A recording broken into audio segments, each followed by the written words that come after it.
Denaro di Grazia Deledda. Era finalmente arrivato dall'America. Cifra rotonda: 50.000 lire. La piccola vedova andò dunque dal suo parente Merlin, impresario di costruzioni edilizie, per domandargli se aveva da venderle subito un appartamento. Nelle 2 camere al pian terreno che tu mi hai venduto anni or sono non ci posso più stare, sono umide e mi hanno fatto venire i dolori reumatici. E poi fra poco i ragazzi torneranno. Giuseppe dal servizio militare, Gianni dall'America. Abbiamo dunque bisogno di allargarci. L'uomo ascoltava, indifferente. Non occorreva che ella cercasse quasi di scusare con la rete di tutte quelle parole l'incipiente fortuna della sua famiglia. Già, gli affari di Gianni vanno dunque bene. Benissimo, ma il clima non gli va e quindi conta di tornarsene al più presto. Troverà da fare anche qui. Giuseppe poi riavrà il suo posto alla banca. Me lo ha assicurato lo stesso direttore quando ha riscosso il Vaglia. Oh, per questo non posso lamentarmi. Bravi ragazzi che, dopo la disgrazia del padre, sono state la mia consolazione. Allora Merlin. Egli pareva adesso preso da un subito calcolo. Abbassò la grossa testa irsuta e si afferrò il largo mento con la mano animalesca di antico manovale. C'era in tutta la sua persona qualche cosa di trogloditico, come se egli fosse sbucato da tutti quei monti di laterizi, dalle dune di Pozzolana, o meglio ancora dagli scavi intorno. Adesso vediamo. La somma l'hai pronta, dunque? Avrei un appartamento di 4 camere e cucina. Costa molto di più, ma potrei prelevare le tue 2 camere. Ti va? Le andava benissimo. Lasciami parlare prima con Giuseppe, che verrà domani in licenza. Va bene. E tu adesso con chi stai? Con chi vuoi che stia? Sola, col pensiero dei miei ragazzi. E tu che fai? Ho sentito dire che finalmente ti decidi a prender moglie. Sul viso pietroso di lui si diffuse un'aria giovanile e con la sua voce grassa, cadenzata, egli confermò la notizia. La donna insisté. Sappiamo che è ricca e brava. Speriamo di conoscerla. Adesso... Ella voleva dire, adesso che io e i miei ragazzi non saremo più bisognosi, è sperabile che il parente Merlin, noto per la sua fortuna e la sua spilorceria, non ci sfugga e finga di non conoscerci. Disse invece con l'evidente inquietudine di chi ha in casa un tesoro incustodito. Adesso bisogna che vada. Tornerò domani con Giuseppe. Egli l'accompagnò fuori dello spiazzo della costruzione. Passo passo l'accompagnò lungo il marciapiede fino allo svolto della strada, poi fino al bar, dove volle offrirle un aperitivo e, insomma, fino alla casa di lei, per vedere in che stato si trovava l'appartamentino. Era sempre lo stesso uomo, rigido e freddo, come un gendarme, con la grossa testa piegata da un lato per il peso forse dei calcoli e delle preoccupazioni, e lasciava che parlasse tutto lei, dapprima inorgoglita delle attenzioni di lui, e poi lievemente eccitata dal bicchierino velenoso del bar. E lei parlava, trottolandogli accanto come un cagnolino nero, e sentiva finalmente che il denaro, come in una novellina popolare dei suoi tempi, ha la potenza di animare anche le statue di pietra. La sua soddisfazione crebbe, anzi sbocciò in felicità grande, quando verso sera si vide arrivare d'improvviso il figlio Giuseppe. Anche lui era felice, come del resto lo era stato sempre. Un sorriso d'angelo rivolto a tutti e da tutto gli socchiudeva la lunga bocca sottile, sopra la quale un grande naso fino dalle narici diafane si protendeva a fiutare anch'esso di continuo qualche cosa che sapeva di buono. Gli occhi primaverili, poi azzurri verdi lattei, erano ancora come la madre li aveva veduti al primo spalancarsi. E quando egli l'abbracciò, sebbene la stringesse forte con le sue lunghe braccia e le facesse sentire tutta l'asprezza del vestito militare, ella gli disse: «Va là, mi sembri uno di quei soldatini di carta coi quali giocavi da ragazzo». Per sembrarlo di più egli si disarmò. Aveva anche la rivoltella, lusso che un regalo del fratello gli aveva permesso.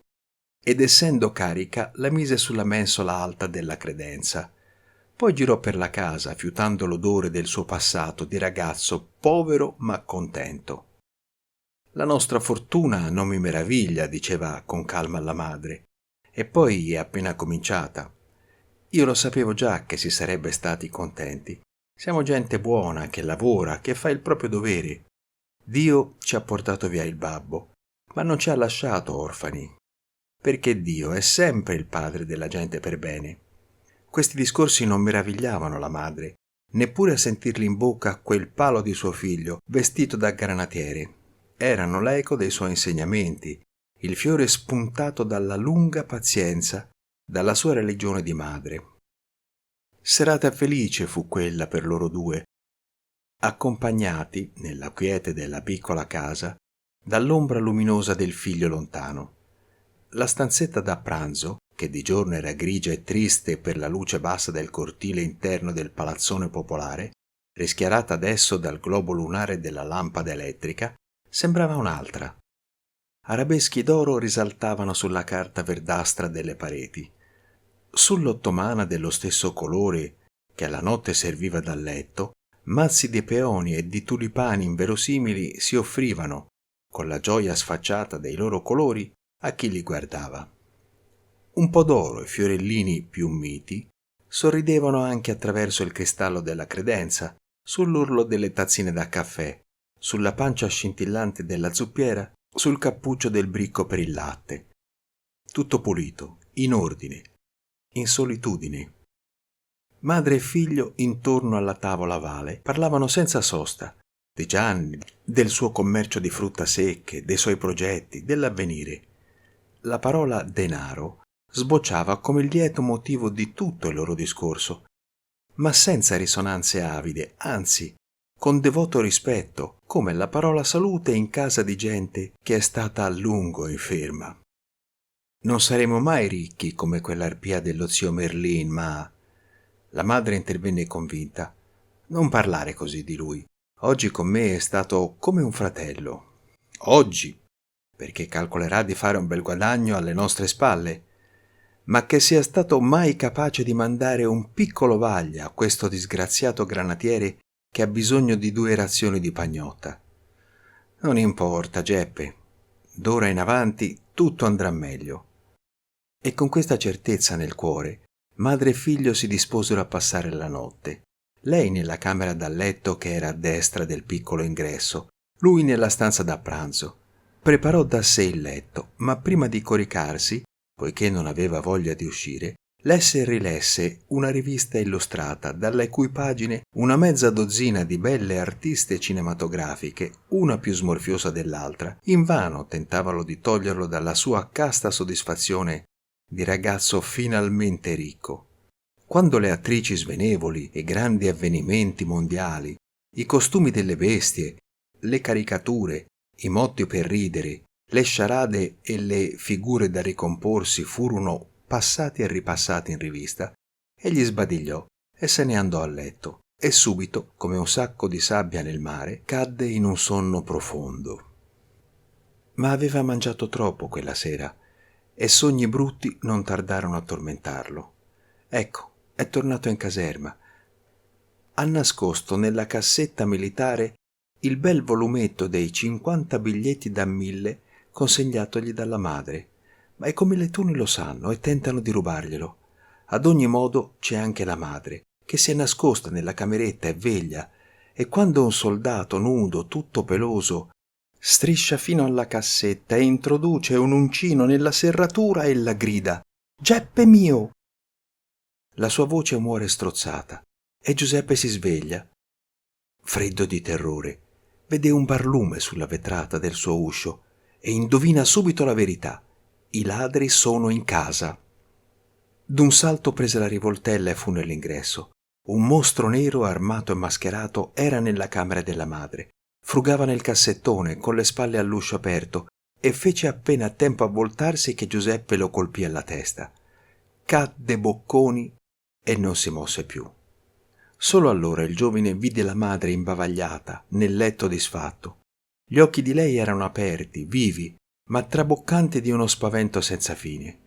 «Non ti muovere», egli disse dopo essersi assicurato che ella non era ferita. «Bisogna prima avvertire la questura». E la baciò per rianimarla e rianimarsi. Ma il gelo col quale le cose terribili e inesplicabili della vita incrinano per sempre il cuore dell'uomo tornò a colpirli quando l'agente della questura voltò in qua il morto, che giaceva nel suo sangue come l'ubriaco nel vino vomitato. Gli spiccicò dal viso la pelle nera rossastra della bauta e madre e figlio riconobbero in lui l'impresario Merlin.